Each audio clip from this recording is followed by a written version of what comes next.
Introduction. Repetition and difference. Repetition is not generality. Repetition and generality must be distinguished in several ways. Every formula which implies their confusion is regrettable. For example, when we say that two things are as alike as two drops of water, or when we identify there is only a science of the general with there is only a science of that which is repeated. Repetition and resemblance are different in kind, extremely so. Generality presents two major orders: the qualitative order of resemblances and the quantitative order of equivalences. Cycles and equalities are their respective symbols. But, in any case, generality expresses a point of view according to which one term may be exchanged or substituted for another. The exchange or substitution of particulars defines our conduct in relation to generality. That is why the empiricists are not wrong to present general ideas as particular ideas in themselves, so long as they add the belief that each of these can be replaced by any other particular idea which resembles it in relation to a given word. By contrast, we can see that repetition is a necessary and justified conduct only in relation to that which cannot be replaced. Repetition as a conduct and as a point of view concerns non-exchangeable and non-substitutable singularities. Reflections, echoes, doubles, and souls do not belong to the domain of resemblance or equivalence, and it is no more possible to exchange one's soul than it is to substitute real twins for one another. If exchange is the criterion of generality, theft and gift are those of repetition. There is, therefore, an economic difference between the two. To repeat is to behave in a certain manner, but in relation to something unique or singular, which has no equal or equivalent. And perhaps this repetition at the level of external conduct echoes, for its own part, a more secret vibration which animates it, a more profound internal repetition within the singular. This is the apparent paradox of festivals. They repeat an unrepeatable. They do not add a second and a third time to the first, but carry the first time to the nth power. With respect to this power, repetition interiorizes and thereby reverses itself. As Peggy says, it is not Federation Day which commemorates or represents the fall of the Bastille, but the fall of the Bastille which celebrates and repeats in advance all the Federation Days. Omones first voto lily, which repeats all the others. Generality, as generality of the particular, thus stands opposed to repetition, as universality of the singular. The repetition of a work of art is like a singularity without concept, and it is not by chance that a poem must be learned by heart. The head is the organ of exchange, but the heart is the amorous organ of repetition. It is true that repetition also concerns the head, but precisely because it is its terror or paradox. Pius Servien rightly distinguished two languages, The language of science, dominated by the symbol of equality, in which each term may be replaced by others, and lyrical language, in which every term is irreplaceable and can only be repeated. Repetition can always be represented as extreme resemblance or perfect equivalence. But the fact that one can pass by degrees from one thing to another does not prevent their being different in kind. On the other hand, generality belongs to the order of laws.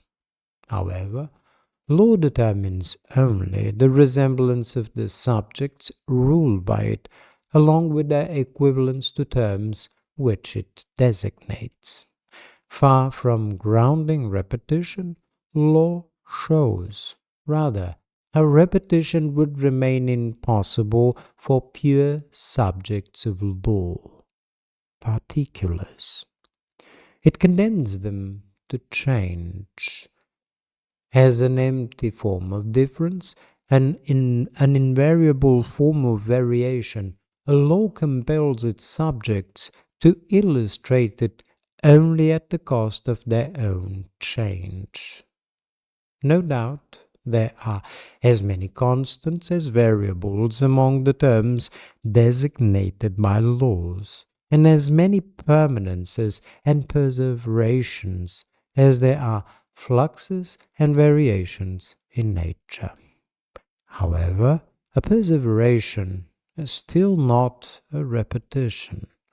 The constants of one law are, in turn, variables of a more general law, just as the hardest rocks become softened fluid matter on the geological scale of millions of years. So, at each level, it is in relation to large, permanent, natural objects that the subject of a law experiences its own powerlessness to repeat and discovers that this powerlessness is already contained in the object, reflected in the permanent object wherein it sees itself condemned. Law unites the change of the water and the permanence of the river. Élie Fourier said of Watteau, he imbued with the utmost transitoriness those things which our gaze encounters as the most enduring, namely space and forests. This is the 18th century method. Volmar, in La Nouvelle Louise, made a system of it. The impossibility of repetition and change as a general condition to which all particular creatures are subject by the law of nature were understood in relation to fixed terms, themselves, no doubt, variables in relation to other permanences and in function of other, more general laws. This is the meaning of the grove, the grotto, and the sacred object. Saint-Preux learns that he cannot repeat, not only because of his own change and that of Julie, but also because of the great natural permanences which assume a symbolic value and exclude him no less from true repetition. If repetition is possible, it is due to miracle rather than to law. It is against the law, against the similar form and the equivalent content of law. If repetition can be found, even in nature, it is in the name of a power which affirms itself against the law, which works underneath laws, perhaps superior to laws. If repetition exists, it expresses at once a singularity opposed to the general, a universality opposed to the particular, a distinctive opposed to the ordinary, an instantaneity opposed to variation, and an eternity opposed to permanence. In every respect, repetition is a transgression. It puts law into question. It denounces its nominal or general character in favor of a more profound and more artistic reality. From the point of view of scientific experiment, it seems difficult to deny a relationship between repetition and law. However, we must ask under what conditions experimentation ensures repetition. Natural phenomena are produced in a free state, where any inference is possible among the vast cycles of resemblance. In this sense, everything reacts on everything else, and everything resembles everything else. Resemblance of the diverse with itself. However, experimentation constitutes relatively closed environments in which phenomena are defined in terms of a small number of chosen factors, a minimum of two, for example, space and time for the movement of bodies in a vacuum. Consequently, there is no reason to question the application of mathematics to physics. Physics is already mathematical, since the closed environments or chosen factors also constitute systems of geometrical coordinates. In these conditions, phenomena necessarily appear as equal to a certain quantitative relation between the chosen factors. Experimentation is thus a matter of substituting one order of generality for another, an order of equality for an order of resemblance. Resemblances are unpacked in order to discover an equality which allows the identification of a phenomena under the particular conditions of the experiment. Repetition appears here only in the passage from one order of generality to another, emerging with the help of, or on the occasion of, this passage. It is as if repetition momentarily appeared between or underneath the two generalities. Here, too, however, there is a risk of mistaking a difference in kind for a difference of degree. For generality only represents and presupposes a hypothetical repetition. Given the same circumstances, then, this formula says that in similar situations, one will always be able to select and retain the same factors which represent the being equal of the phenomena. This, however, does not account for what gives rise to repetition, nor for what is categorical or important for repetition in principle.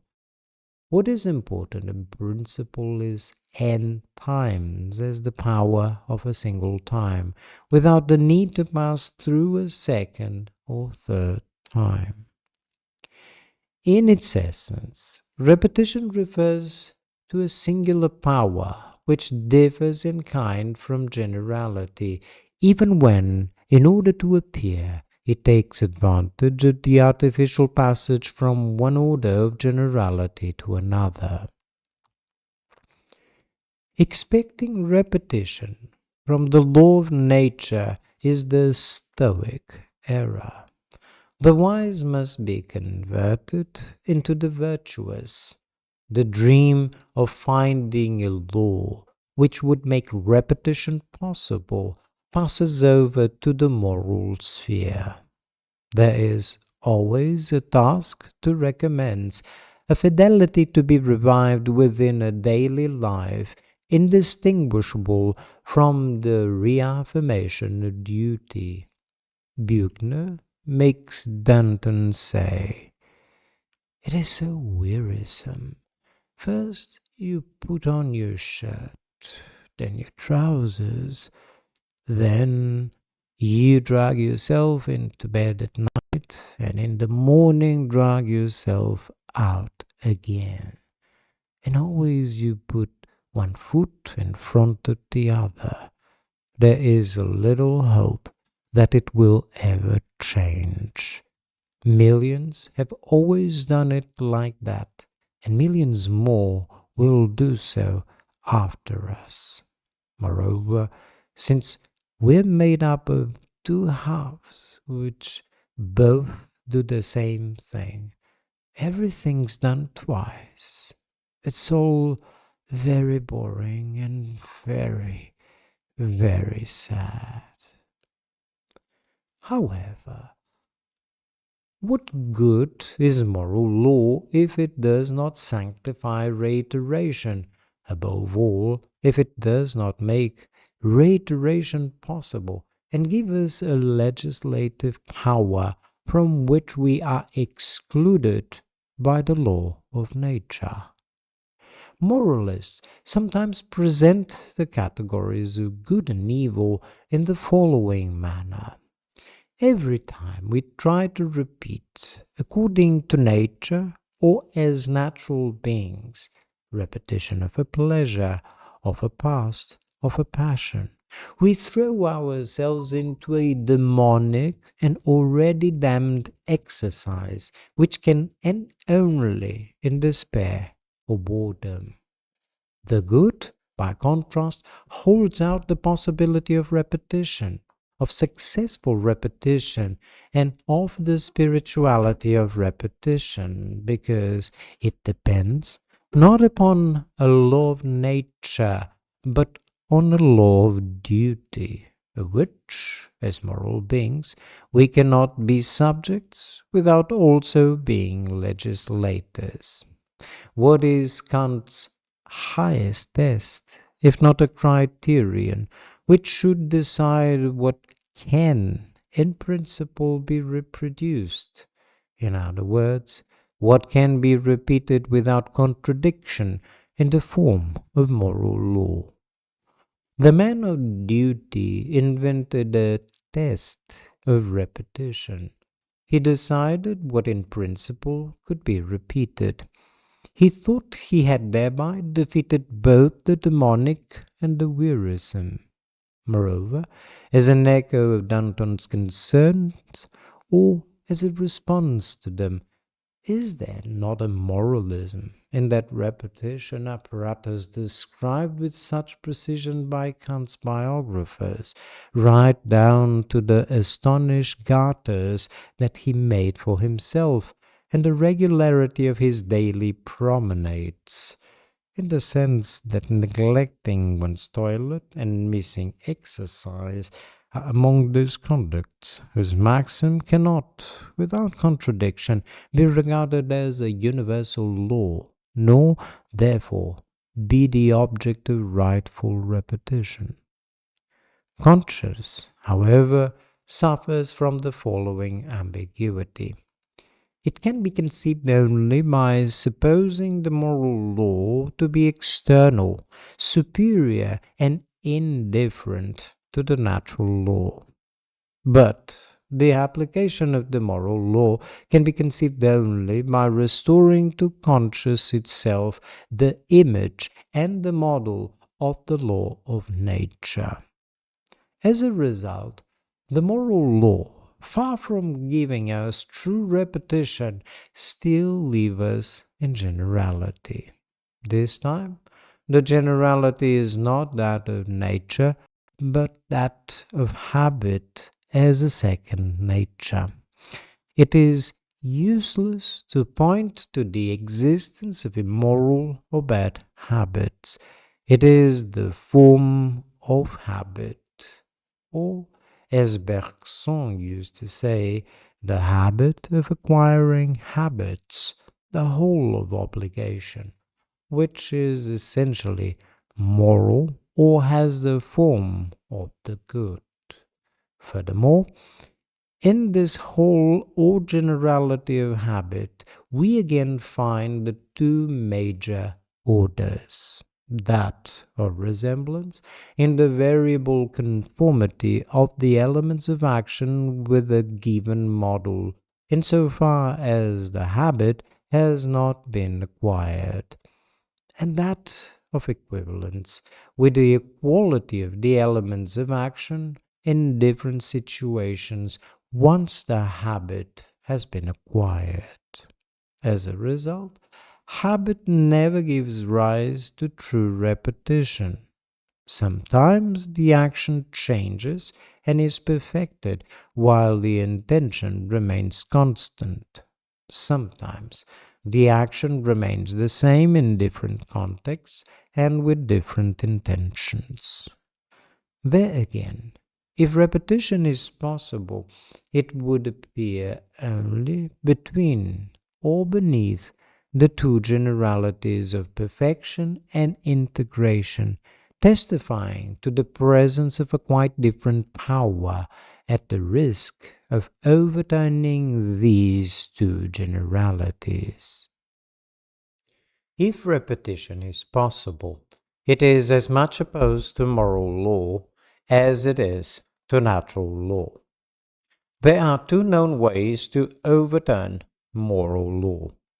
One is by ascending towards the principles, challenging the law as secondary, derived, borrowed, or general, denouncing it as a second-hand principle which diverts an original force or usurps an original power. The other way, by contrast, is to overturn the law by descending towards the consequences, to which one submits with a too perfect attention to detail. By adopting the law, a falsely submissive soul manages to evade it and to taste pleasures it was supposed to forbid. We can see this in demonstration by absurdity and working to rule, but also in some forms of masochistic behavior which mock by submission. The first way of overturning the law is ironic, where irony appears as an art of principles, of ascent towards the principles, and of overturning principles. The second is humor, which is an art of consequences and descents, of suspensions and falls. Must we understand that repetition appears in both this suspense and this ascent, as though existence recommenced and reiterated itself once it is no longer constrained by laws? Repetition belongs to humor and irony. It is by nature transgression or exception, always revealing a singularity opposed to the particulars subsumed under laws, a universal opposed to the generalities which give rise to laws. There is a force common to Kierkegaard and Nietzsche. Peggy would have to be added in order to form the triptych of priest, antichrist, and Catholic. Each of the three, in his own way, makes repetition not only a power peculiar to language and thought, a superior pathos and pathology, but also the fundamental category of a philosophy of the future. To each corresponds a testament as well as a theatre, a conception of the theatre, and a hero of repetition as a principal character in this theatre. Job, Abraham; Dionysus, Zarathustra; Joan of Arc, Cleo. What separates them is considerable, evident, and well known. But nothing can hide this prodigious encounter in relation to a philosophy of repetition. They oppose repetition to all forms of generality. Nor do they take the word repetition in a metaphorical sense. On the contrary, they have a way of taking it literally and of introducing it into their style. We can, or rather must, first of all, list the principal propositions which indicate the points on which they coincide. 1. Make something new of repetition itself. Connect it with a test, with a selection or selective test. Make it the supreme object of the will and of freedom. Kierkegaard specifies that it is not a matter of drawing something new from repetition, of extracting something new from it. Only contemplation, or the mind which contemplates from without, extracts. It is rather a matter of acting, of making repetition as such a novelty. That is, a freedom, and a task of freedom. In the case of Nietzsche, liberate the will from everything which binds it by making repetition the very object of willing. No doubt, it is repetition which already binds. But if we die of repetition, we are also saved and healed by it. Healed, above all, by the other repetition. The whole mystical game of loss and salvation is therefore contained in repetition, along with the whole theatrical game of life and death, and the whole positive game of illness and health. Confer Zarathustra ill and Zarathustra convalescent by virtue of one and the same power, which is that of repetition and the eternal return. 2. In consequence, oppose repetition to the laws of nature. Kierkegaard declares that he does not speak at all of repetition in nature, of cycles and seasons, exchanges and equalities. Furthermore, if repetition concerns the most interior element of the will, this is because everything changes around the will in accordance with the law of nature. According to the law of nature, repetition is impossible. For this reason, Kierkegaard condemns as aesthetic repetition every attempt to obtain repetition from the laws of nature by identifying it with the legislative principle, whether in the Epicurean or the Stoic manner. It will be said that the situation is not so clear with Nietzsche. Nietzsche's declarations are nevertheless explicit. If he discovers repetition in the fusus itself, this is because he discovers in the fusus something superior to the reign of laws.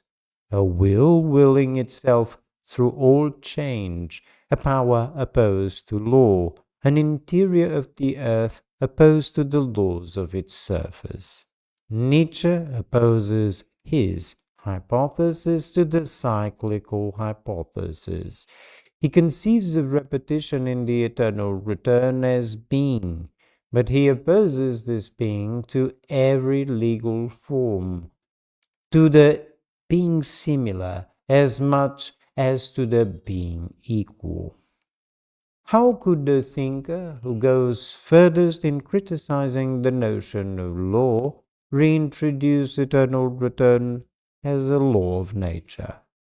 How could such a connoisseur of the Greeks be justified in regarding his own thought as prodigious and new, if he were content to formulate that natural platitude, that generality regarding nature well known to the ancients.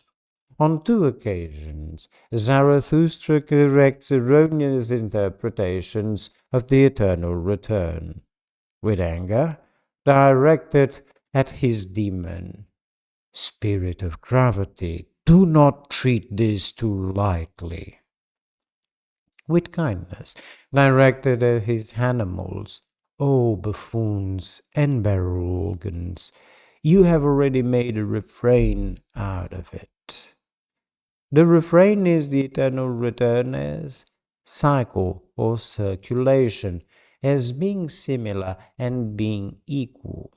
In short, as natural animal certitude and as sensible law of nature. 3.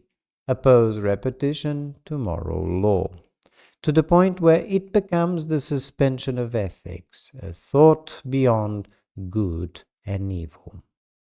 3. Oppose repetition to moral law, to the point where it becomes the suspension of ethics, a thought beyond good and evil. Repetition appears as the logos of the solitary and the singular, the logos of the private thinker.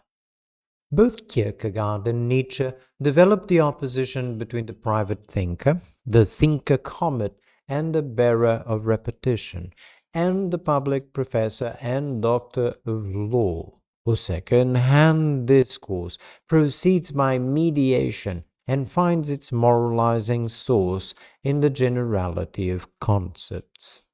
Confer Kierkegaard against Hegel, Nietzsche against Kant and Hegel, and from this point of view, Péguy against Sorbonne. Job is infinite contestation, and Abraham infinite resignation, but these are one and the same thing. Job challenges the law in an ironic manner, refusing all second-hand explanations and dismissing the general in order to return the most singular as principle or as universal. Abraham submits humorously to the law, but finds in that submission precisely the singularity of his only son, whom the law commanded him to sacrifice. As Kierkegaard understands it, repetition is the transcendent correlate shared by the psychical intentions of contestation and resignation. We rediscover the two aspects in Peggy's doubling of Joan of Arc and Gervaise. In Nietzsche's striking atheism, hatred of the law, and amor fati, love of fate, aggression and acquiescence are the two faces of Zarathustra, gathered from the Bible and turned back against it. Further, in a certain sense, one can see Zarathustra's moral test of repetition as competing with Kant. The eternal return says, whatever you will it in such a manner that you also will its eternal return. There is a formalism here which overturns Kant on his own ground, a test which goes further since, instead of relating repetition to a supposed moral law, it seems to make repetition itself the only form of a law beyond morality. In reality, however, things are even more complicated.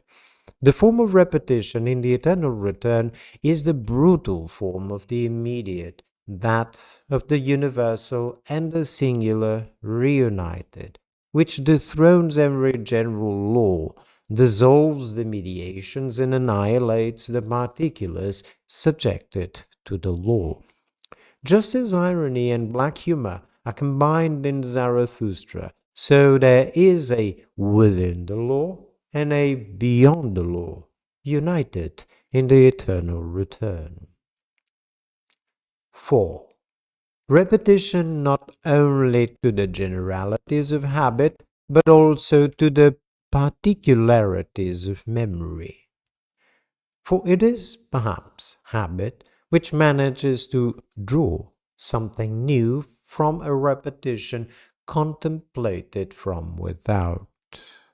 With habit, we act only on the condition that there is a little self within us which contemplates. It is this which extracts the new, in other words, the general, from the pseudo repetition of particular cases. Memory, then, perhaps recovers the particulars dissolved in generality. These psychological movements are of little consequence. For both Nietzsche and Kierkegaard, they fade away in the face of repetition, proposed as the double condemnation of habit and memory. In this way, repetition is the thought of the future. It is opposed to both the ancient category of reminiscence and the modern category of habitus. It is in repetition and by repetition that forgetting becomes a positive power, while the unconscious becomes a positive and superior unconscious. For example, forgetting as a force is an integral part of the lived experience of eternal return. Everything is summed up in power. When Kierkegaard speaks of repetition as the second power of consciousness, second means not only a second time, but the infinite which belongs to a single time, the eternity which belongs to an instant, the unconscious which belongs to consciousness, the nth power.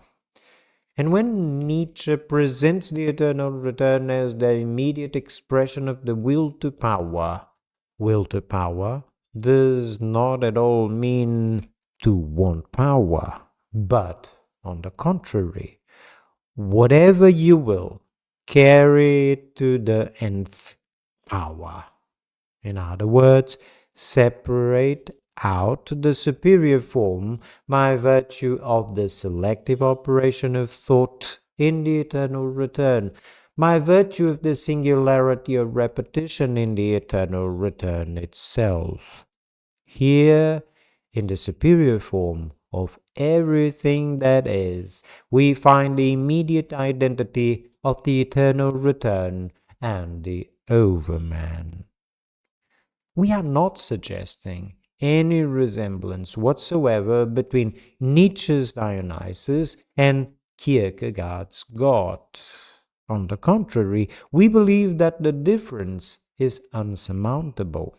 But this is all the more the reason to ask why their coincidence concerning this fundamental objective, the theme of repetition, even though they understand this objective differently.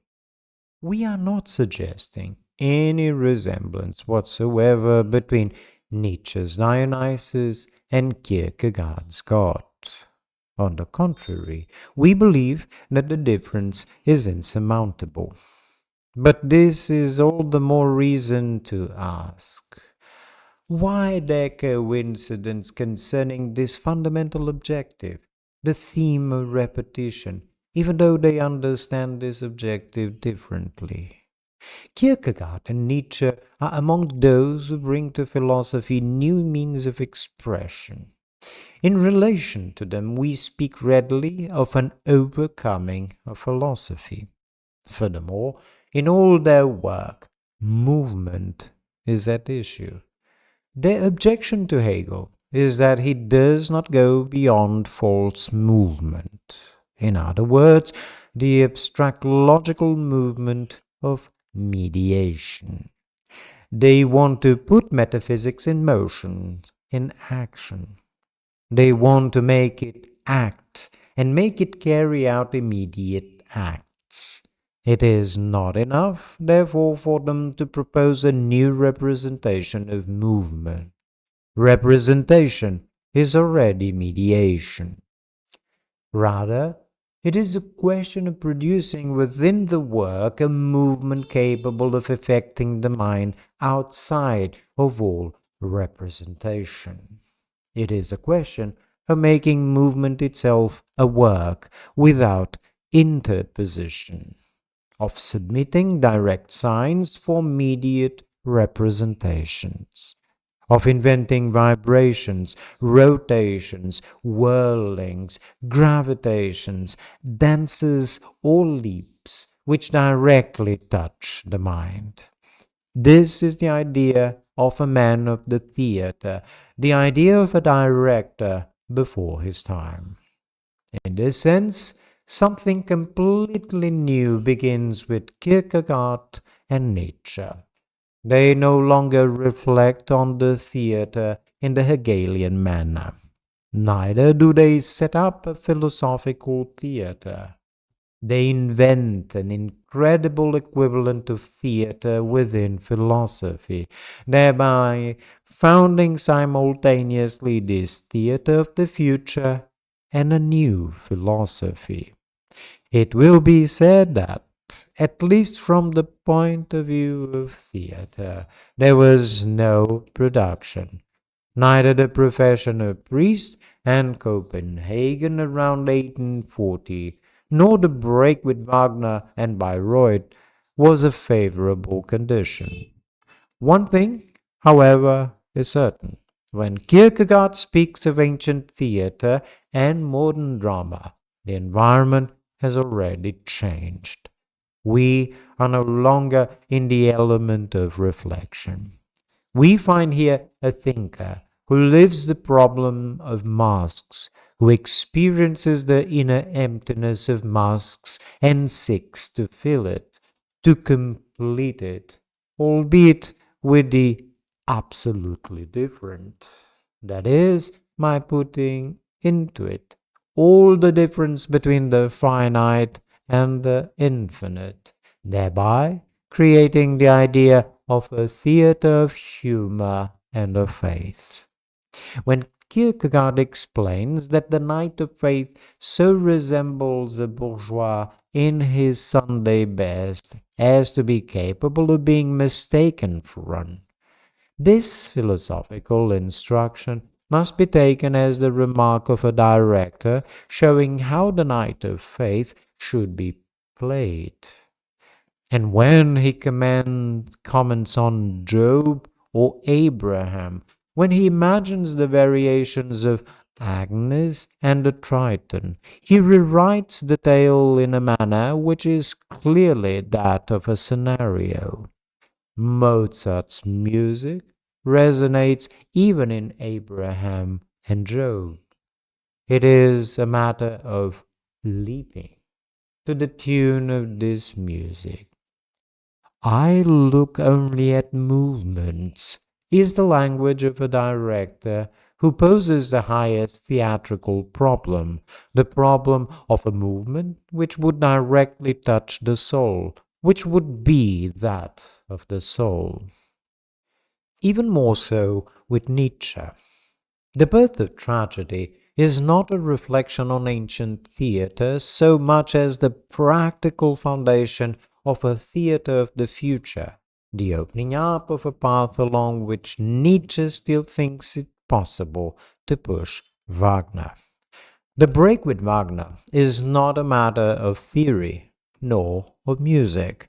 It concerns the respective roles of text, history, noise, music, light, song, dance, and decor in this theatre which Nietzsche dreams. Zarathustra incorporates the two attempts at dramatizing Empedocles.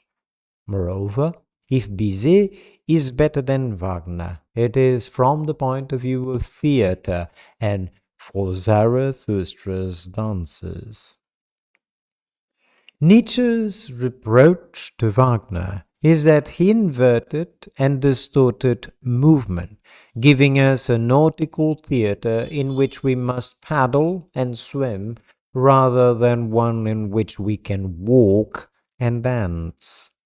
Zarathustra is conceived entirely within philosophy, but also entirely for the stage. Everything in it is scored and visualized, put in motion and made to walk or dance. How can it be read without searching for the exact sound of the cries of the higher man? How can the prologue be read without staging the episode of the tightrope walker which opens the whole story? At certain moments, it is a comic opera about terrible things. And it is not by chance that Nietzsche speaks of the comic character of the Overman. Remember the song of Ariadne from the mouth of the old sorcerer. Here, two masks are superimposed, that of a young woman, almost of a Corée, which has just been laid over the mask of a repugnant old man.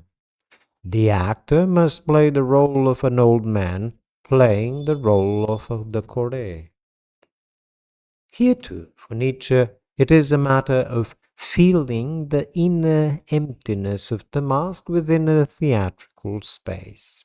By multiplying the superimposed masks and inscribing the omnipresence of Dionysus in that superimposition, by inserting both the infinity of real movement and the form of the absolute difference given in the repetition of eternal return. When Nietzsche says that the Overman resembles Borgia rather than Parsifal, or when he suggests that the Overman belongs at once to both the Jesuit order and the Prussian officer corps, we can understand these texts only by taking them for what they are, the remarks of a director indicating how the Overman should be played. Theater is the real movement, and it extracts real movement from all arts it employs. This is what we are told. This movement, the essence and the interiority of movement, is not opposition, not mediation, but repetition. Hegel is denounced as the one who proposes an abstract movement of concepts instead of a movement of the fusus and the sujet. Hegel substitutes the abstract relation of the particular to the concept in general for the true relation of the singular and the universal in the idea. He thus remains in the reflected element of representation within simple generality. He represents concepts instead of dramatizing ideas. He creates a false theater, a false drama, a false movement. We must see how Hegel betrays and distorts the immediate in order to ground his dialectic in that incomprehension and to introduce mediation in a movement which is no more than that of his own thought and its generalities. When we say, on the contrary, that movement is repetition and that this is our true theater, we are not speaking of the effort of the actor who repeats because he has not yet learned the part. We have in mind the theatrical space, the emptiness of that space, and the manner in which it is filled and determined by the signs and masks through which the actor plays a role which plays other roles. We think of how repetition is woven from one distinctive point to another, including the differences within itself. When Marx also criticizes the abstract false movement or mediation of the Hegelians, he finds himself drawn to an idea which he indicates rather than develops, an essentially theatrical idea. To the extent that history is theater, then repetition, along with the tragic and the comic within repetition, forms a condition of movement under which the actors and the heroes produce something effectively new in history. The theater of repetition is opposed to the theater of representation, just as movement is opposed to the concept and to representation, which refers it back to the concept. In the theater of repetition, we experience pure forces, dynamic lines in space, which act without intermediary upon the spirit and link it directly with nature and history, with a language which speaks before words, with gestures which develop before organized bodies, with masks before faces, with specters and phantoms before characters. The whole apparatus of repetition has a terrible power. It then becomes easy to speak of the differences between Kierkegaard and Nietzsche. Even this question, however, must no longer be posed at the speculative level of the ultimate nature of the God of Abraham or the Dionysus of Zarathustra. It is rather a matter of knowing what it means to produce movement, to repeat, or to obtain repetition. Is it a matter of leaping, as Kierkegaard believes? Or is it rather a matter of dancing, as Nietzsche thinks? He does not like the confusion of dancing and leaping.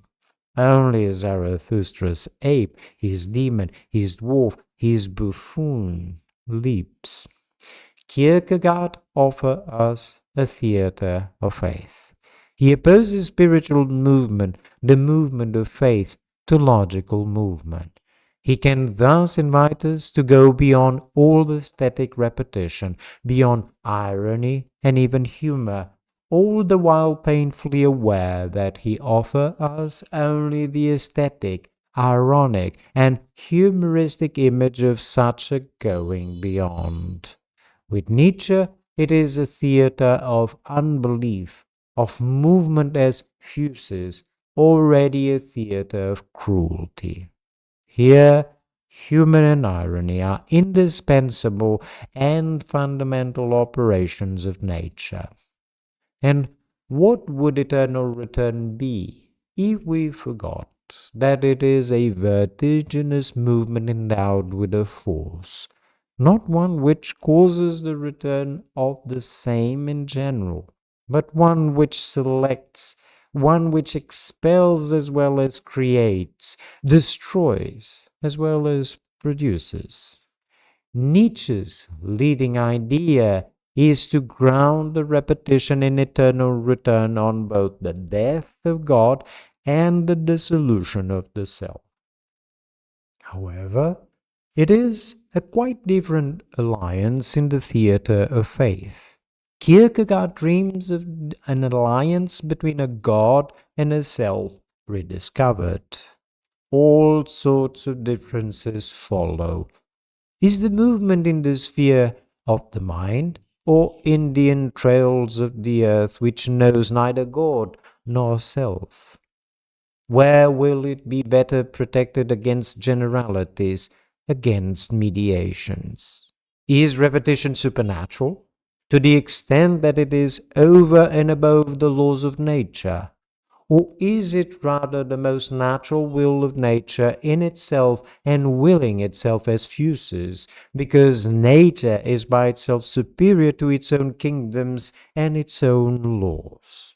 Has Kierkegaard not mixed all kinds of things together in his condemnation of aesthetic repetition? A pseudo-repetition attributable to general laws of nature and a true repetition in nature itself. A pathological repetition of the passions and a repetition in art and of the work of art. We cannot now resolve any of these problems. It has been enough for us to find theatrical confirmation of an irreducible difference between generality and repetition. Repetition and generality are opposed from the point of view of conduct and from the point of view of law. It remains to specify a third opposition from the point of view of concepts or representation. Let us pose a question quid juris.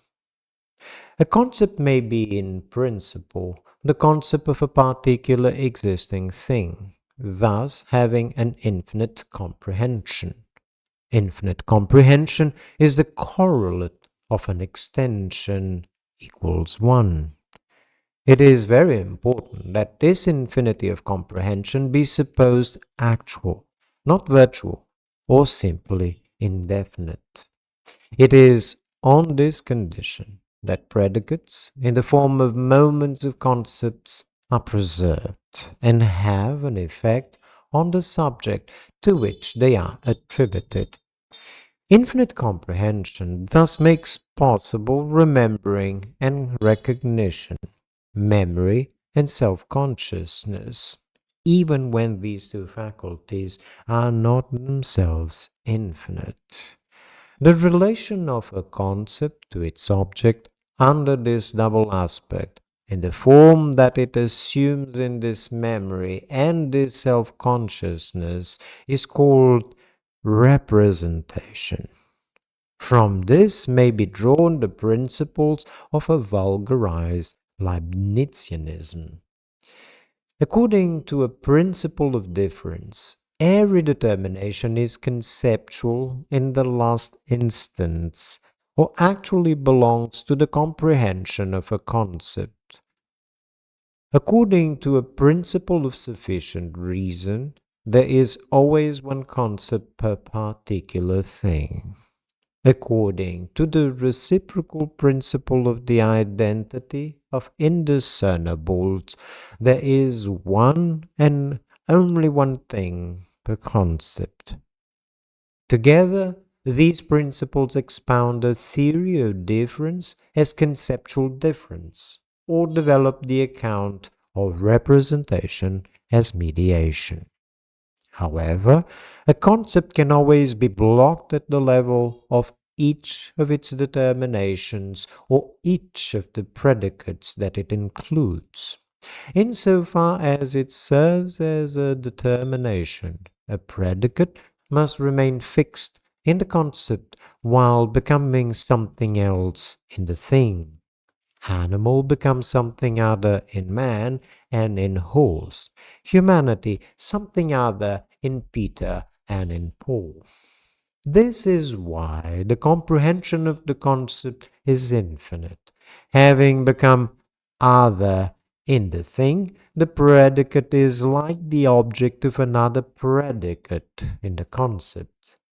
But this is also why each determination remains general or defines a resemblance, to the extent that it remains fixed in the concept and applicable by right to an infinity of things.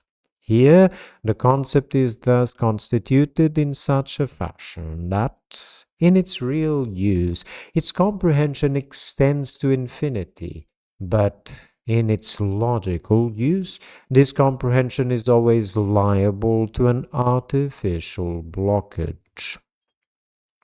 Every logical limitation of the comprehension of a concept endows it with an extension greater than one, in principle infinite, and thus of a generality such that no existing individual can correspond to it hic et nunc. Rule of the inverse relation of comprehension and extension. Thus, the principle of difference, understood as difference in the concept, does not oppose, but, on the contrary, allows the greatest space possible for the apprehension of resemblances.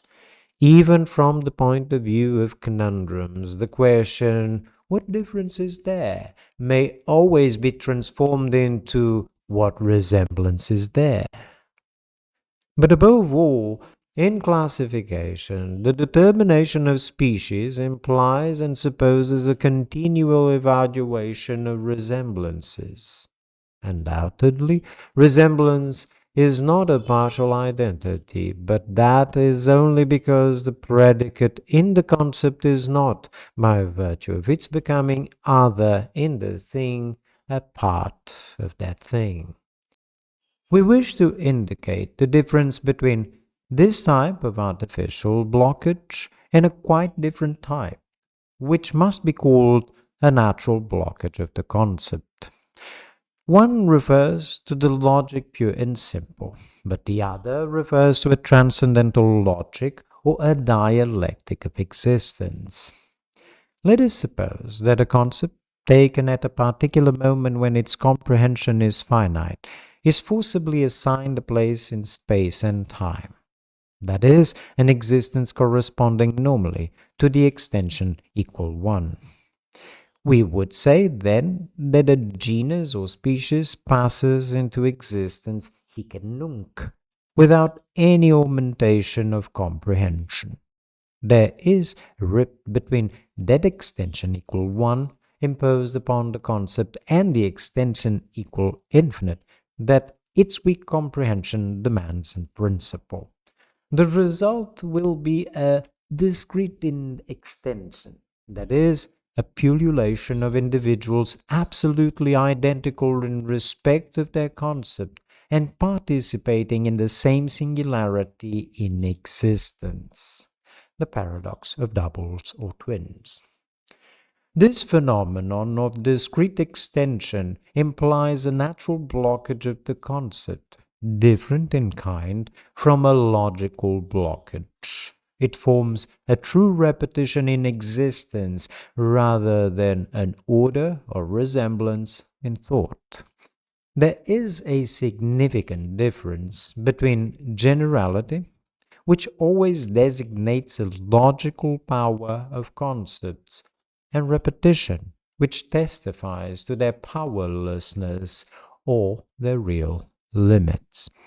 Repetition is the pure fact of a concept with finite comprehension being forced to pass as such into existence. Can we find examples of such a passage? Epicurean atoms would be one. Individuals localized in space, they nevertheless have a meager comprehension, which is made up for in discrete extension, to the point where there exists an infinity of atoms of the same shape and size. The existence of Epicurean atoms may be doubted. On the other hand, the existence of words, which are in a sense linguistic atoms, cannot be doubted.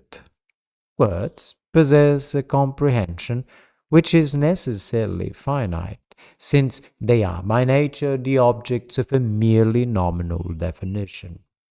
We have here a reason why the comprehension of the concept cannot extend to infinity. We define a word by only a finite number of words. Nevertheless, speech and writing, from which words are inseparable, give them an existence hic et nunc. A genus thereby passes into existence as such. And here again, extension is made up for in dispersion, in discreteness, under the sign of a repetition which forms the real power of language in speech and writing. The question is, are there other natural blockages besides those of discrete extension and finite comprehension? Let us assume a concept with indefinite comprehension, virtually infinite. However far one pursues that comprehension, one can always think that it subsumes perfectly identical objects. By contrast, with the actual infinite, where the concept is sufficient by right to distinguish its object from every other object. In this case, the concept can pursue its comprehension indefinitely, always subsuming a plurality of objects, which is itself indefinite. Here again, the concept is the same, indefinitely the same, for objects which are distinct. We must therefore recognize the existence of non-conceptual differences between these objects. It is Kant who best indicates the correlation between objects endowed with only an indefinite specification and purely spatial temporal or oppositional non-conceptual determinations, the paradox of symmetrical objects. However, these determinations are precisely only the figures of repetition. Space and time are themselves repetitive milieu, and real opposition is not a maximum of difference, but a minimum of repetition. A repetition reduced to two, echoing and returning on itself. A repetition which has found the means to define itself. Repetition thus appears as difference without a concept, repetition which escapes indefinitely continued conceptual difference. It expresses a power peculiar to the existent, a stubbornness of the existent in intuition, which resists every specification by concepts, no matter how far this is taken. However far you go in the concept, Kant says, you can always repeat, that is, make several objects correspond to it, or at least two. One for the left and one for the right. One for the more and one for the less. One for the positive and one for the negative. Such a situation may be better understood if we consider that concepts with indefinite comprehension are concepts of nature. As such, they are always in something else. They are not in nature, but in the mind which contemplates it or observes it and represents it to itself. That is why it is said that nature is alienated mind or alienated concept opposed to itself. Corresponding to such concepts are those objects which themselves lack memory, that is, which neither possess nor collect in themselves their own moments. The question is asked why nature repeats. Because it is partes extra partes, mens momentanea. Novelty then passes to the mind which represents itself. Because the mind has a memory or acquires habits, it is capable of forming concepts in general and of drawing something new, of subtracting something new from the repetition that it contemplates. Concepts with finite comprehension are nominal concepts. Concepts with indefinite comprehension but without memory are concepts of nature. Yet these two cases still do not exhaust the examples of natural blockage.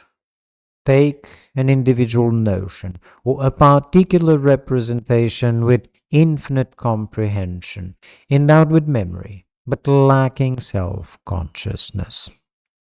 The comprehensive representation is indeed in itself.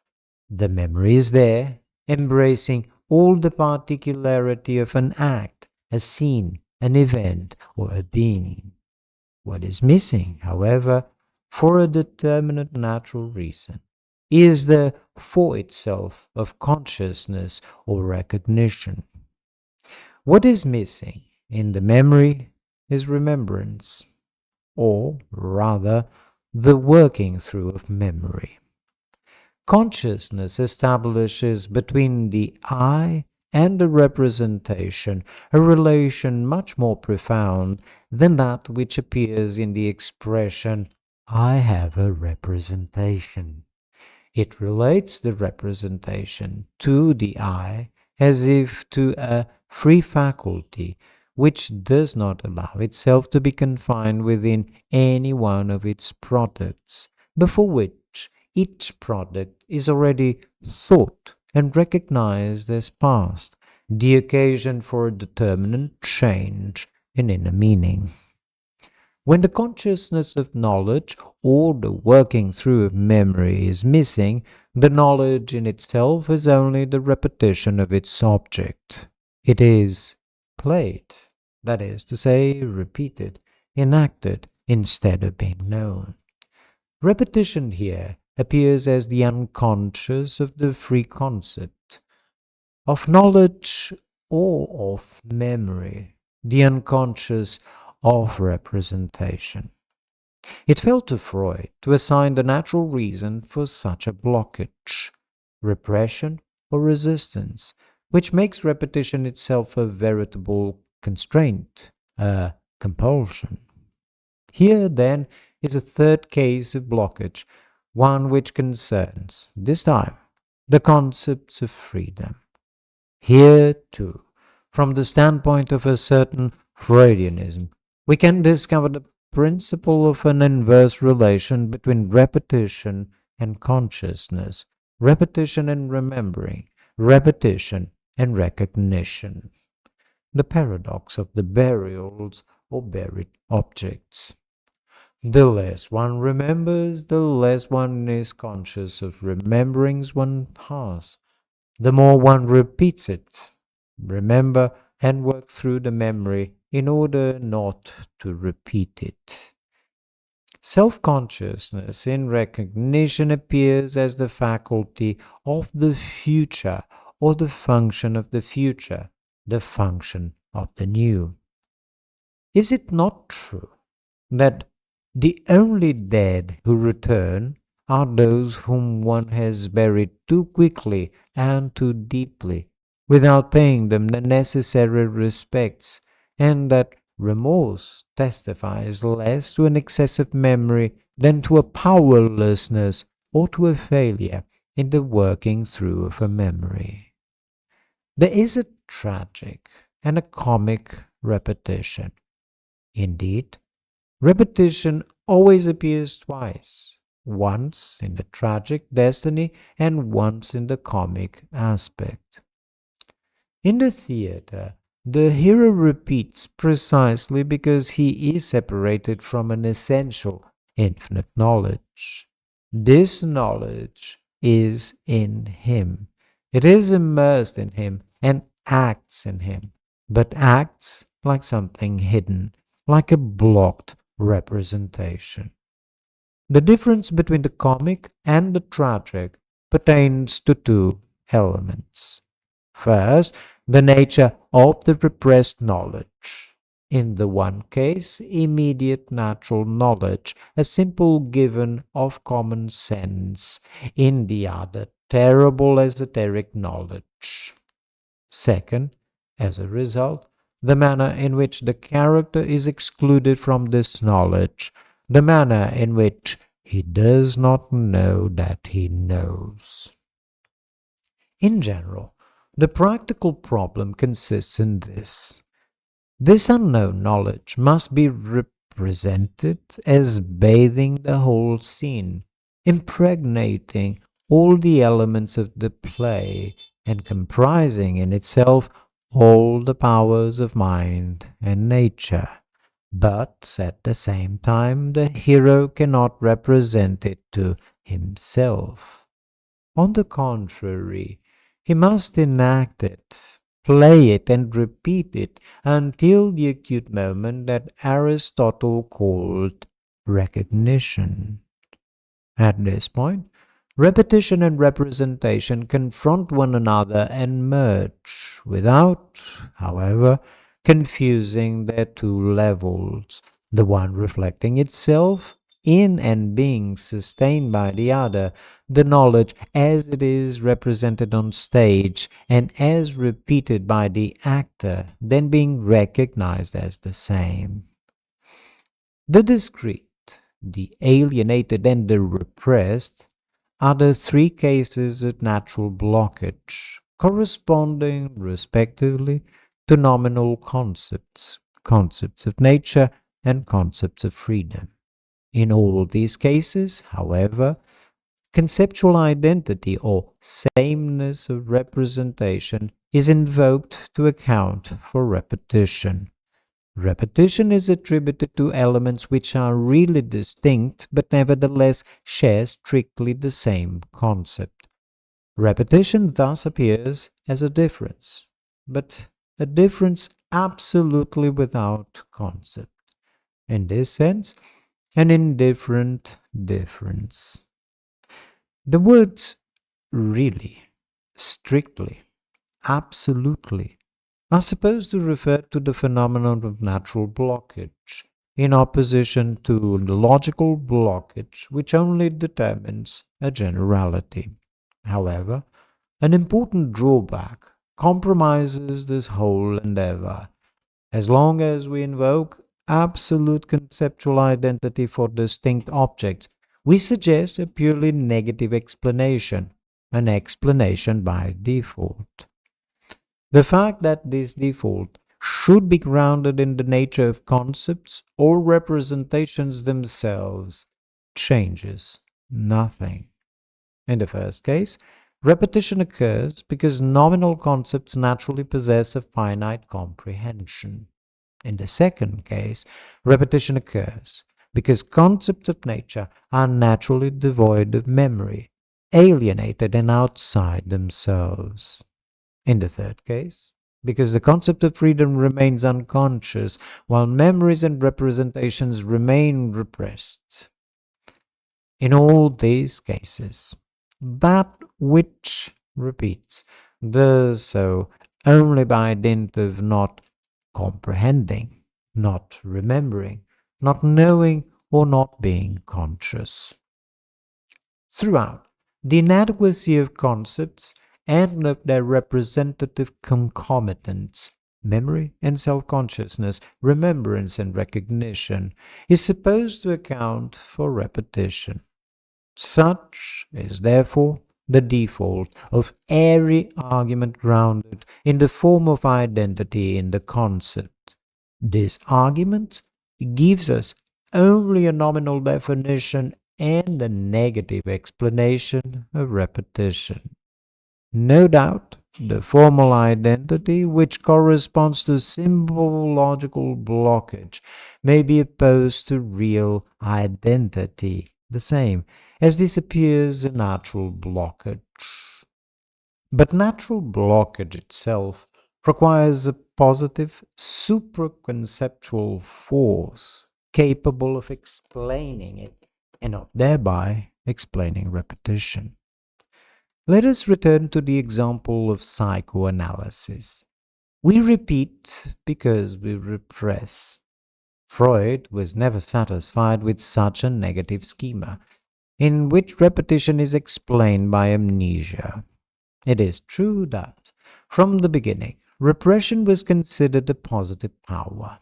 However, he borrowed this positivity from the pleasure principle or from the reality principle. It was merely a derived positivity, one of opposition. The turning point of Freudianism appears in Beyond the Pleasure Principle.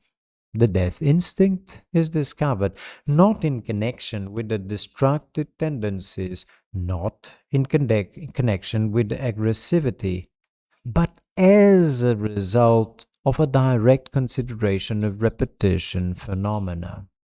Strangely, the death instinct serves as a positive, originary principle for repetition. This is its domain and its meaning.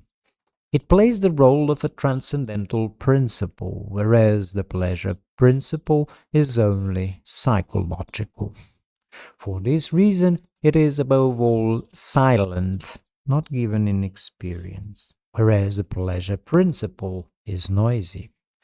The first question then is, how is it that the theme of death, which appears to draw together the most negative elements of psychological life, can be in itself the most positive element, transcendently positive, to the point of affirming repetition.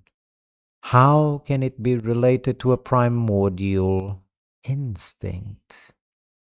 But a second question immediately arises.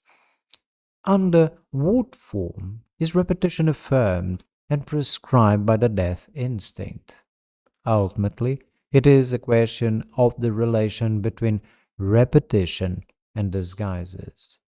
Do the disguises found in the work of dreams or symptoms, condemnation, displacement, dramatization, rediscover while attenuating a bare, brute repetition of the same? From the first theory of repression, Freud indicated another path. Dora elaborates her own role and repeats her love for the father only through other roles filled by others, which she herself adopts in relation to those others. Frau K, the governess. The disguises and the variations, the masks or the costumes, do not come over and above. They are, on the contrary, the internal genetic elements of repetition itself, its integral and constituent parts. This path would have been able to lead the analysis of the unconscious towards a veritable theater. However, if it did not do so, this was because Freud was unable to prevent himself maintaining the model of a brute repetition, at least as a tendency. We see this when he attributes fixation to the it. Disguise is then understood from the perspective of a simple opposition of forces. Disguise, repetition, is only the fruit of a secondary compromise between the opposed forces of the ego and the it. Even beyond the pleasure principle, the form of a bare repetition persists, since Freud interprets the death instinct as a tendency to return to the state of inanimate matter, one which upholds the model of a wholly physical or material repetition. Death has nothing to do with a material model. On the contrary, the death instinct may be understood in relation to masks and costumes. Repetition is truly that which disguises itself in constituting itself, that which constitutes itself only by disguising itself. It is not underneath the masks, but is formed from one mask to another, as though from one distinctive point to another, from one privileged instant to another, with and within the variations. The masks do not hide anything except other masks. There is no first term which is repeated, and even our childhood love for the mother repeats other adult loves with regard to other women, rather like the way in which the hero of In Search of Lost Time replays with his mother Swan's passion for Odette. There is, therefore, nothing repeated which may be isolated or abstracted from the repetition in which it was formed, but in which it is also hidden. There is no bare repetition which may be abstracted or inferred from the disguise itself. The same thing is both disguising and disguised. A decisive moment in psychoanalysis occurred when Freud gave up, in certain respects, the hypothesis of real childhood events, which would have played the part of ultimate disguise terms, in order to substitute the power of fantasy, which is immersed in the death instinct, where everything is already masked and disguised. In short, repetition is, in its essence, symbolic. Symbols or simulacra are the latter a repetition itself. Difference is included in repetition by way of disguise and by the order of the symbol. This is why the variations do not come from without, do not express a secondary compromise between a repressing instance and a repressed instance, and must not be understood on the basis of the still negative forms of opposition, reversal, or overturning. The variations express, rather, the differential mechanisms which belong to the essence and origin of that which is repeated. We should even overturn the relations between covered and uncovered within repetition. Take an uncovered or bare repetition of the same, such as an obsessional ceremony or a schizophrenic stereotype. The mechanical element in the repetition, the element of action, apparently repeated, serves as a cover for a more profound repetition, which is played in another dimension, a secret verticality in which the roles and the masks are furnished by the death instinct. Theatre of terror, Binswanger said of schizophrenia. There, the never seen is not the contrary of the already seen. Both signify the same thing and are lived each in the other. Nerval's Sylvie already introduced us to this theatre, and the Gradiva, so close to a Nervalian inspiration, shows us the hero who lives at once both repetition as such and the repeated, which is always disguised in the repetition. In the analysis of obsession, with appearance of the theme of death, coincides with the moment at which the obsessed has command of all the characters of his drama and brings them together in a repetition of which the ceremony is only the external envelope. The mask, the costume, the covered is everywhere the truth of the uncovered. The mask is the true subject of repetition. Because repetition differs in kind from representation, the repeated cannot be represented. Rather, it must always be signified, masked by what signifies it, itself masking what it signifies. I do not repeat because I repress. I repress because I repeat. I forget because I repeat. I repress because I can live certain things or certain experiences only in the mode of repetition. I am determined to repress whatever would prevent me from living them thus. In particular, the representation which mediates the lived by relating it to the form of a similar or identical object. Eros and Thanatos are distinguished in that Eros must be repeated, can be lived only through repetition, whereas Thanatos, as transcendental principle, is that which gives repetition to Eros, that which submits Eros to repetition. Only such a point of view is capable of advancing us in the obscure problems of the origin of repression, its nature, its causes, and the exact terms on which it bears.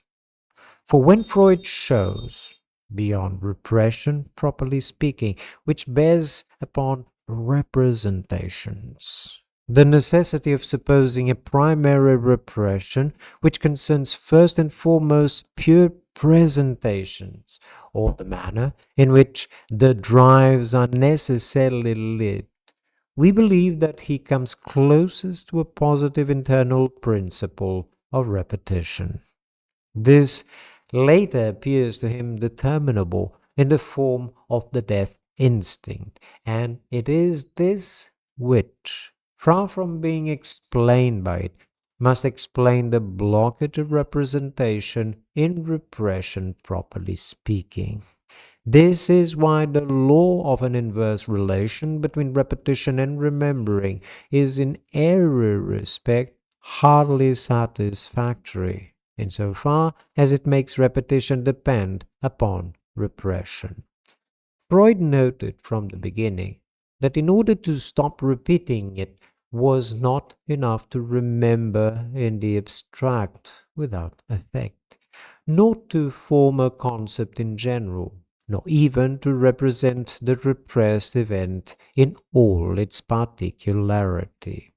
It was necessary to seek out the memory there where it was, to install oneself directly in the past in order to accomplish a living connection between the knowledge and the resistance, the representation and the blockage.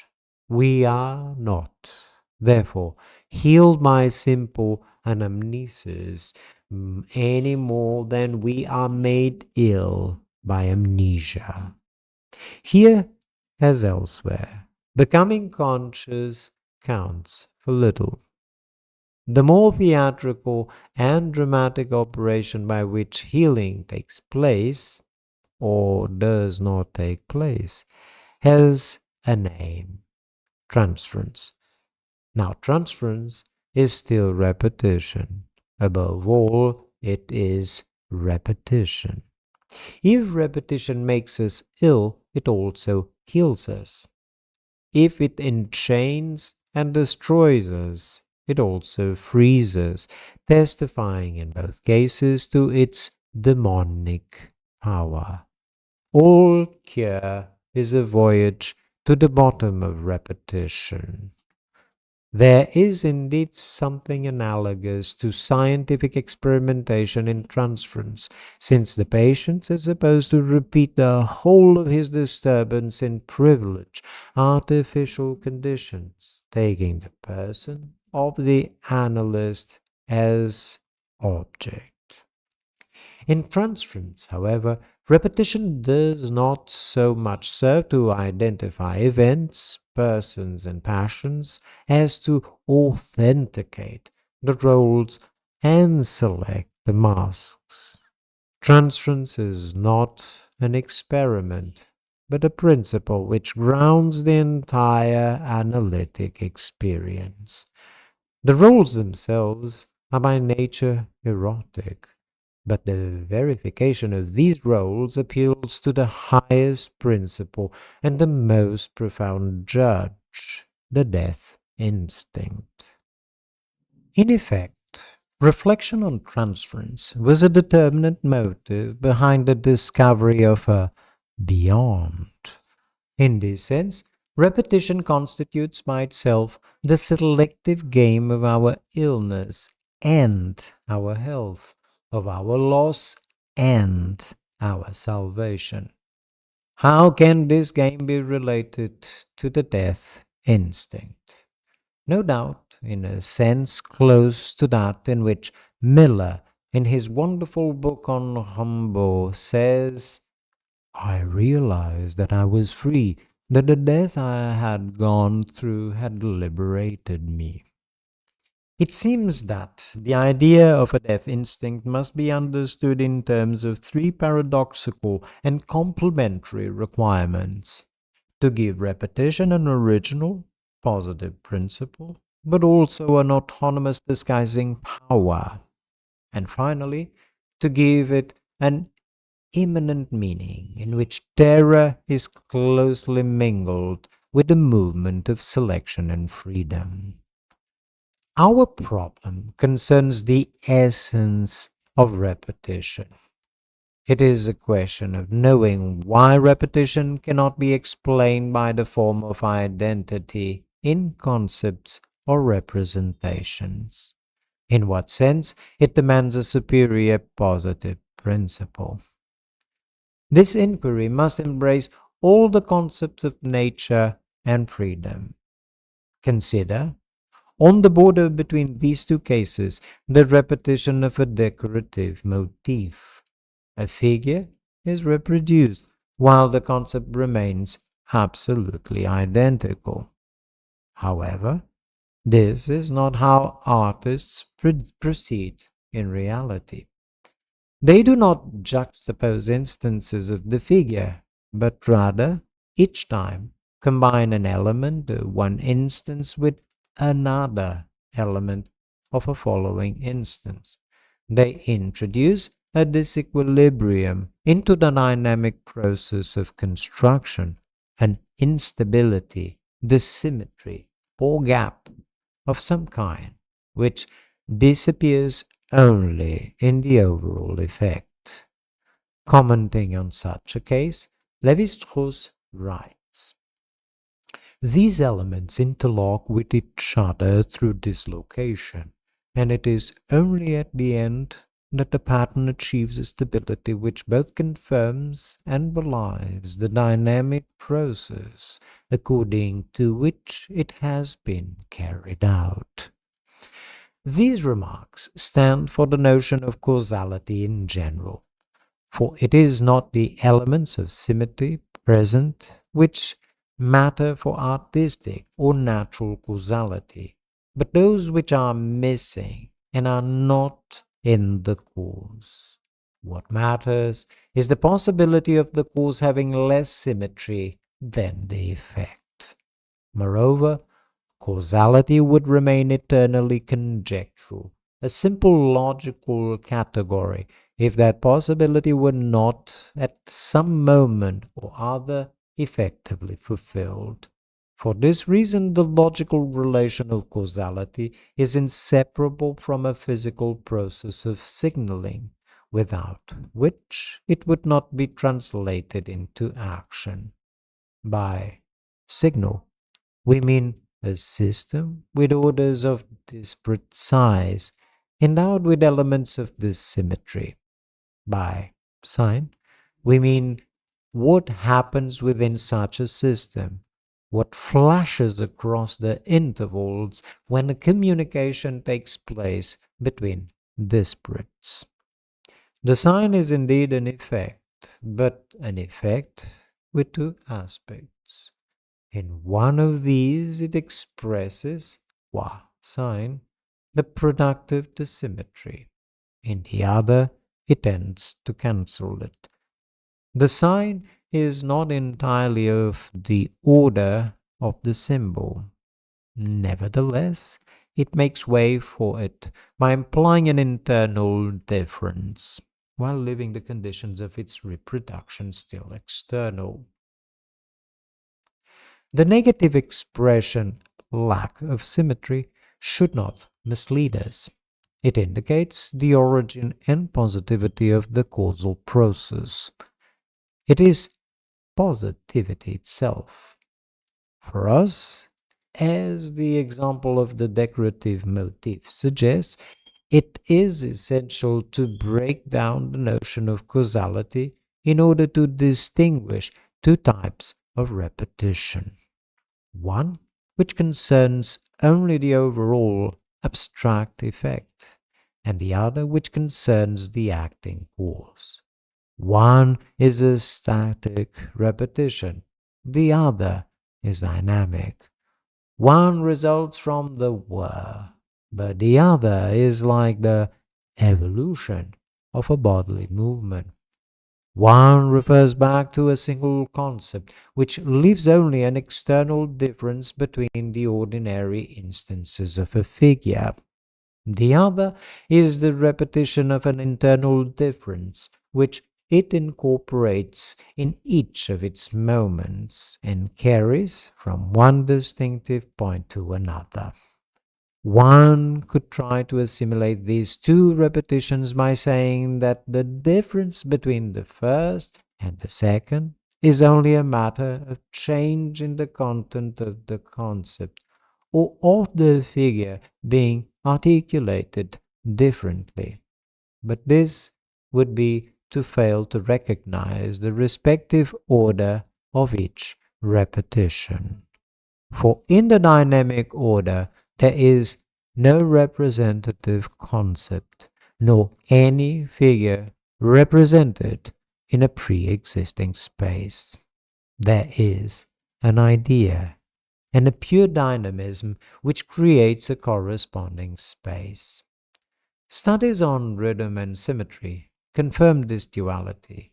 A distinction is drawn between arithmetic symmetry, which refers back to a scale of whole or fractional coefficients, and geometric symmetry, based upon proportions or irrational ratios. A static symmetry, which is cubic or hexagonal, and a dynamic symmetry, which is pentagonal and appears in a spiral line or in a geometrically progressing pulsation. In short, in a living and mortal evolution. Now, the second of these is at the heart of the first. It is the vital, positive, active procedure. In a network of doubled squares, we discover radiating lines which have the center of a pentagon or a pentagram as their asymmetrical poles. The network is like a fabric stretched upon a framework, but the outline, the principal rhythm of that framework, is almost always a theme independent of the network. Such elements of the symmetry serve as both genetic principle and principle of reflection for symmetrical figures. The static repetition in the network of doubled squares thus refers back to a dynamic repetition formed by a pentagon and the decreasing series of pentagrams which may be naturally inscribed therein. Similarly, the study of rhythm allows us immediately to distinguish two kinds of repetition. Cadence repetition is a regular division of time, an isochronic recurrence of identical elements. However, a period exists only insofar as it is determined by a tonic accent, commanded by intensities. Yet, we would not be mistaken about the function of accents if we said that they were reproduced at equal intervals.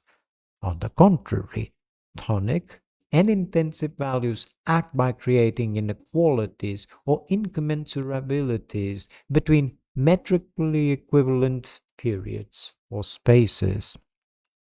They create distinctive points, privileged instants, which always indicate a polyrhythm. Here again, the unequal is the most positive element. Cadence is only the envelope of a rhythm, and of a relation between rhythms. The reprise of points of inequality, of inflections, or of rhythmic events is more profound than the reproduction of ordinary homogeneous elements. As a result, we should distinguish cadence repetition and rhythm repetition in every case, the first being only the outward appearance or the abstract effect of the second. A bare, material repetition of the same, appears only in the sense that another repetition is disguised within it, constituting it and constituting itself in disguising itself. Even in nature, isochronic rotations are only the outward appearance of a more profound movement. The revolving cycles are only abstractions. Placed together, they reveal evolutionary cycles or spirals whose principle is a variable curve, and the trajectory of which has two dissymmetrical aspects, as though it had a right and a left. It is always in this gap, which should not be confused with the negative, that creatures weave their repetition and receive at the same time the gift of living and dying. Finally, to return to nominal concepts. Is it the identity of the nominal concept which explains the repetition of a word? Take the example of rhyme. It is indeed verbal repetition, but repetition which includes the difference between two words and inscribes that difference at the heart of a poetic idea in a space which it determines. Nor does its meaning lie in marking equal intervals, but rather, as we see in a notion of strong rhyme, in putting tonal values in the service of tonic rhythm and contributing to the independence of tonic rhythms from arithmetic rhythms. As for the repetition of a single word, we must understand this as a generalized rhyme, not rhyme as a restricted repetition. This generalization can proceed in two ways. Either a word taken in two senses ensures a resemblance or a paradoxical identity between the two senses, or a word taken in one sense exercises an attractive force on its neighbors, communicating an extraordinary gravity to them, until one of the neighboring words takes up the baton and becomes, in turn, a center of repetition. Raymond Roussel and Charles Péguy were the greater repeaters of the literature, able to lift the pathological power of language to a higher artistic level. Roussel takes ambiguous words or homonyms and fills the entire distance between their meanings with a story presented twice and with objects themselves doubled. He thereby overcomes homonymity on its own ground and inscribes the maximum difference within repetition, where this is the space opened up in the heart of a word. This space is still presented by Roussel as one of masks and death, in which is developed both a repetition which enchains and a repetition which saves, above all, from the one which enchains. Roussel creates an outer language where once everything has been said, everything is repeated and recommenced. Peggy's technique is very different. It substitutes repetition not for homonymity, but for synonymity. It concerns what linguists call the function of contiguity rather than that of similarity. It forms a before language, an auroral language, in which the step-by-step creation of an internal space within words proceeds by tiny differences. This time, everything leads to the problem of aging and premature deaths, but in relation to this problem also to the extraordinary chance to affirm a repetition which saves against that which enchains. Both Péguy and Roussel take language to one of its limits. In the case of Roussel, that of similarity and selection, the distinctive feature between billard and pillard. In the case of Péguy, that of contiguity or combination, the famous tapestry points. Both substitute a vertical repetition of distinctive points, which takes us inside the words, for the horizontal repetition of ordinary words repeated. Both substitute a positive repetition, one which flows from the excess of a linguistic and stylistic idea, for a repetition by default which results from the inadequacy of nominal concepts or verbal representations. How does death inspire language, given that it is always present when repetition is affirmed. The reproduction of the same is not a motor of bodily movements. We know that even the simplest imitation involves a difference between inside and outside. Moreover, imitation plays only a secondary and regulatory role in the acquisition of a behavior. It permits the correction of movements being made, but not their instigation. Learning takes place not in the relation between a representation and an action, reproduction of the same, but in the relation between a sign and a response, encounter with the other. Signs involve heterogeneity in at least three ways. First, in the object which bears or emits them, and is necessarily on a different level, as though there were two orders of size or disparate realities between which the sign flashes. Secondly, in themselves, since a sign envelops another object within the limits of the object which bears it, and incarnates a natural spiritual power, an idea. Finally, in the response they elicit, since the movement of the response does not resemble that of the sign. The movement of the swimmer does not resemble that of the wave. In particular, the movements of the swimming instructor, which we reproduce on the sand, bear no relation to the movements of the wave, which we learn to deal with only by grasping the former in practice as science. That is why it is so difficult to say how someone learns. There is an innate or acquired practical familiarity with science, which means that there is something amorous, but also something fatal, about all education.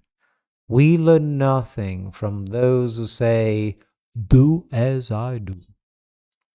Our only teachers are those who tell us to do with me, and are able to emit signs to be developed in heterogeneity rather than propose gesture for us to reproduce. In other words, there is no ideo-motivity, only sensoro-motivity. When a body combines some of its own distinctive points with those of a wave, it espouses the principle of a repetition which is no longer that of the same, but involves the other, involves difference from one wave and one gesture to another, and carries that difference through the repetitive space thereby constituted. To learn is indeed to constitute the space of an encounter with signs, in which the distinctive points renew themselves in each other, and repetition takes shape while disguising itself. Apprenticeship always gives rise to images of death on the edges of the space it creates, and with the help of the heterogeneity it engenders. Signs are deadly when they are lost in the distance, but also when they strike us with full force.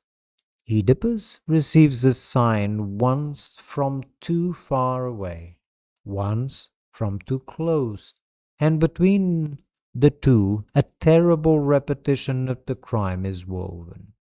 Zarathustra receives his sign either from too near or from too far, and only at the end does he foresee the correct distance, which will turn that which in eternal return makes him ill from a liberatory and redemptive repetition.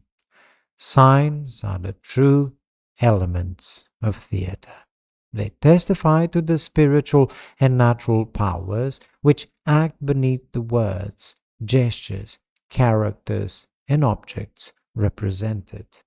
They signify repetition as real movement, in opposition to representation, which is a false movement of the abstract.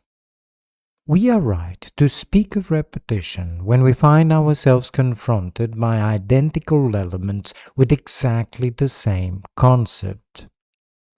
However, we must distinguish between these discrete elements, these repeated objects, and a secret subject, the real subject of repetition, which repeats itself through them.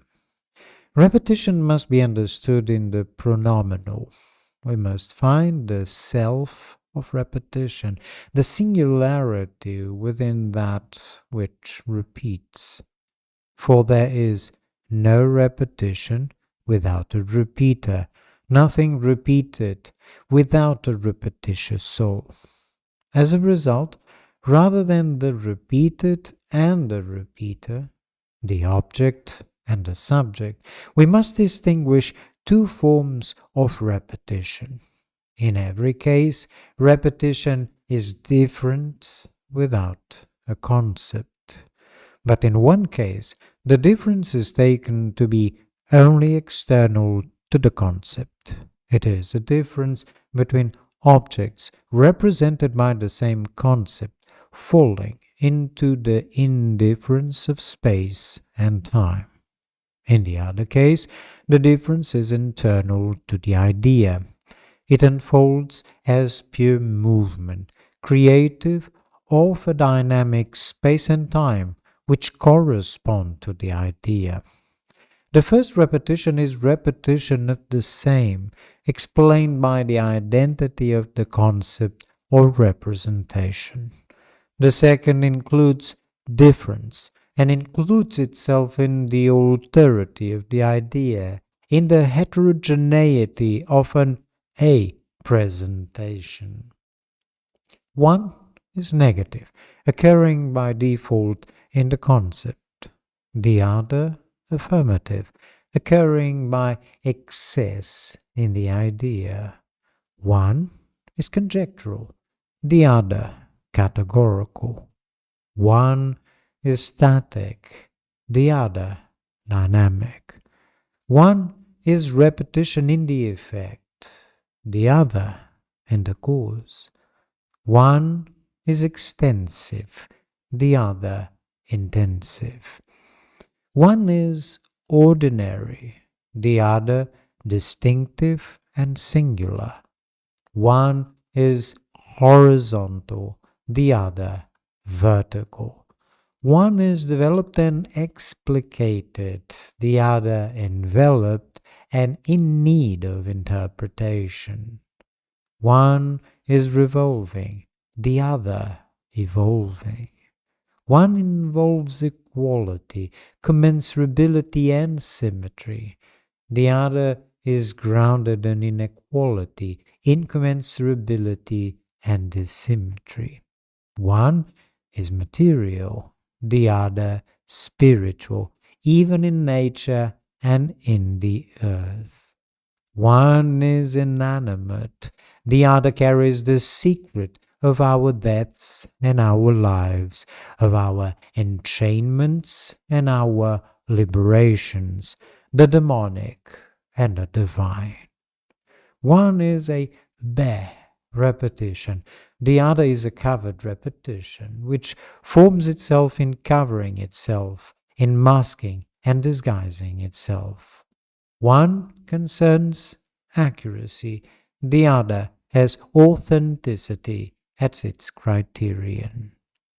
The two repetitions are not independent.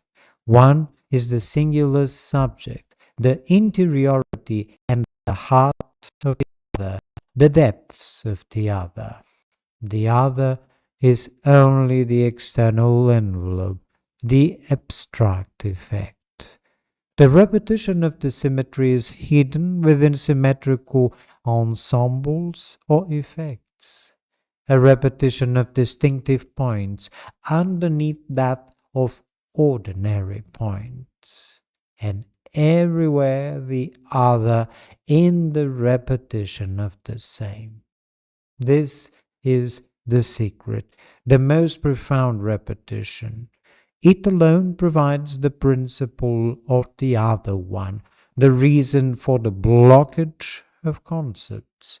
In this domain, as in Sartor Resartus, it is the masked, the disguised, or the costumed which turns out to be the truth of the uncovered. Necessarily, since this repetition is not hidden by something else, but forms itself by disguising itself, it does not pre-exist in its own disguises, and, in forming itself, constitutes the bare repetition within which it becomes enveloped. Important consequences follow from this.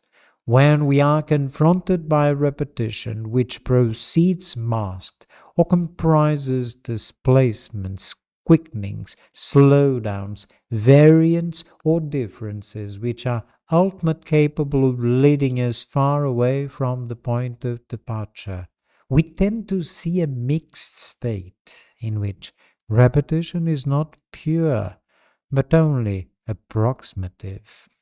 The very word repetition seems to be employed symbolically, by analogy or metaphor. It is true that we have strictly defined repetition as difference without concept. However, we would be wrong to reduce it to a difference which falls back into exteriority, because the concept embodies the form of the same, without seeing that it can be internal to the idea and possesses in itself all the resources of signs, symbols, and alterity which go beyond the concept as such. The examples in vogue above concern the most diverse kinds of case, from nominal concepts to concepts of nature and freedom, and we could be charged with having mixed up all kinds of physical and psychical repetitions, even with having run together stereotypical repetitions and latent symbolic repetitions in the psychical domain. However, we wish to show the coexistence of these instances in every repetitive structure, to show how repetition displays identical elements which necessarily refer back to a latent subject, which repeats itself through these elements, forming an other repetition at the heart of the first. We therefore suggest that this other repetition is in no way approximative or metaphorical. It is, on the contrary, the spirit of every repetition. It is the very letter of every repetition, its watermark or constitutive cipher. It forms the essence of that in which every repetition consists. Difference without a concept, non-mediated difference. It is both the literal and spiritual primary sense of repetition. The material sense results from this other, as if secreted by it like a shell. We began by distinguishing generality and repetition. Then we distinguished two forms of repetition. These two distinctions are linked. The consequences of the first are unfolded only in the second. For if we were content to treat repetition abstractly and as devoid of any interior, we would remain incapable of understanding why and how a concept could be naturally blocked, allowing a repetition which has nothing to do with generality to appear. Conversely, when we discover the literal interior of repetition, we have the means not only to understand the outer repetition as cover, but also to recapture the order of generality, and, following Kierkegaard's wish, to carry out the reconciliation of the singular with the general.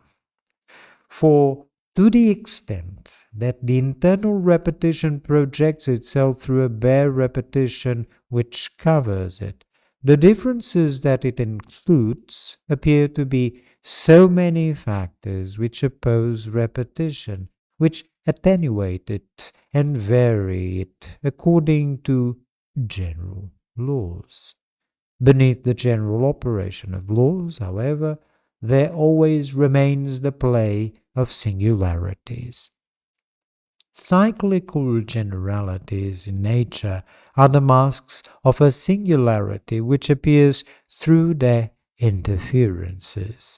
And beneath the generalities of habit in moral life, we rediscover singular processes of learning. The domain of laws must be understood, but always on the basis of a nature and a spirit superior to their own laws, which weave their repetitions in the depths of the earth and of the heart, where laws do not yet exist. The interior of repetition is always affected by an order of difference. It is only to the extent that something is linked to a repetition of an order other than its own, then the repetition appears external and bare, and the thing itself subject to the categories of generality. It is the inadequation between difference and repetition which gives rise to the order of generality. Gabriel Tarde suggested in this sense that resemblance itself was only displaced repetition. Real repetition is that which corresponds directly to a difference of the same degree as itself. Better than anyone, Tarde was able to elaborate a new dialectic by discovering in mind and nature the secret effort to establish an ever more perfect correspondence between difference and repetition.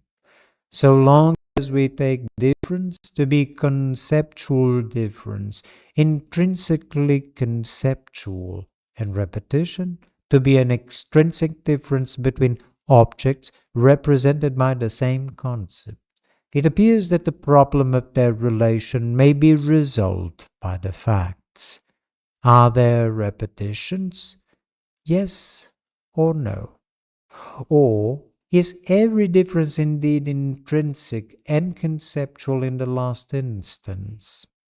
Hegel ridiculed Leibniz for having invited the court ladies to undertake experimental metaphysics while walking in the gardens, to see whether two leaves of a tree could not have the same concept. Replace the court ladies by forensic scientists. No two grains of dust are absolutely identical. No two hands have the same distinctive points. No two typewriters have the same strike. No two revolvers score their bullets in the same manner. Why, however, do we feel that the problem is not properly defined, so long as we look for the criterion of a principium individuationis in the facts? It is because a difference can be internal, yet not conceptual, as the paradox of symmetrical objects shows. A dynamic space must be defined from the point of view of an observer tied to that space, not from an external position. There are internal differences which dramatize an idea before representing an object. Difference here is internal to an idea, even though it be external to the concept which represents an object. That is why The opposition between Kant and Leibniz seems much less strong to the extent that one takes account of the dynamic factors present in the two doctrines. If, in the forms of intuition, Kant recognized extrinsic differences not reducible to the order of concepts, these are no less internal, even though they cannot be regarded as intrinsic by the understanding, and can be represented only in their external relation to space as a whole. In other words, following certain new Kantian interpretations, there is a step-by-step internal dynamic construction of space which must precede the representation of the whole as a form of exteriority. The element of this internal genesis seems to us to consist of intensive quantity rather than schema, and to be related to ideas rather than to concepts of the understanding. If the spatial order of extrinsic differences and the conceptual order of intrinsic differences are finally in harmony, as the schema shows they are, this is ultimately due to this intensive differential element, this synthesis of continuity at a given moment, which, in the form of a continua repetitio, first gives rise internally to the space corresponding to ideas. With Leibniz, the affinity between extrinsic differences and intrinsic conceptual differences already appealed to the internal process of a continua repetitio, grounded upon an intensive differential element which ensures the synthesis of continuity at a point in order to engender space from within. There are repetitions which are not only extrinsic differences, just as there are internal differences which are neither intrinsic nor conceptual. We are thus in a better position to identify the source of the preceding ambiguities. When we define repetition as difference without concept, we are drawn to conclude that only extrinsic difference is involved in repetition. We consider, therefore, that any internal novelty is sufficient to remove us from repetition proper, and can be reconciled only with an approximative repetition, so called by analogy. Nothing of the sort is true, for we do not yet know what is the essence of repetition, what is positively denoted by the expression difference without concept, or the nature of the interiority it may imply. Conversely, when we define difference as conceptual difference, we believe we have done enough to specify the concept of difference as such. Nevertheless, here again we have no idea of difference, no concept of difference as such.